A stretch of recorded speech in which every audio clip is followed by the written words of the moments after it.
Bon- Bonjour à toutes et tous. Me voilà présente devant vous avec plus de 4 heures de retard, ce qui m'a fait une moyenne Montpellier-Toulouse inférieure à 60 km à l'heure. Je vous promets la prochaine fois de vous rejoindre en vélo électrique, ça sera plus sûr.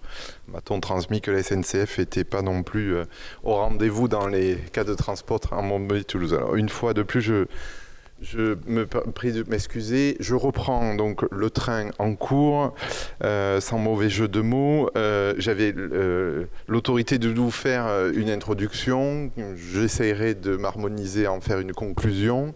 Néanmoins, je crois, sous votre couvert, que Madame Daïdé n'a pas intervenu. Elle a intervenu. C'est qui intervient? C'est Madame Daïdé qui intervient et donc j'avais aussi l'honorable devoir, entre les intervenants, de faire une synthèse. Et Madame Daïdé, pour moi, c'est une véritable bonheur et honneur de vous donner la parole. Vous êtes infirmière comme moi et je fais partie donc de l'espace éthique et l'espace éthique sur le versus domiciliaire laisse la place aux infirmiers libéraux et je pense qu'avec le virage ambulatoire qui est déjà pris mais qui ne cessera de s'accélérer, qui a été un acteur aussi incontournable pendant la période de la crise sanitaire et qui perdure aujourd'hui, et amène une voix qui me semble intéressante sur les sujets que nous travaillons. Deux raisons à cela, vous cultivez avec moi une haute estime de notre profession, au point d'être une rare infirmière, et c'est d'ailleurs malheureusement trop rare, à prendre votre plume. Vos publications font référence et apportent un éclairage 360 à toutes les questions qu'un soignant peut se poser.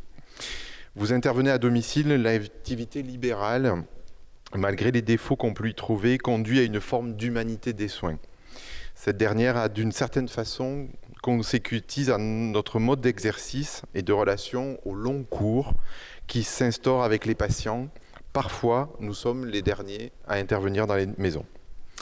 La question n'est pas de savoir s'il faut parler d'éthique, c'est une nécessité pour tout soignant, mais de savoir comment nous pouvons garantir cette réflexion dans notre exercice quotidien.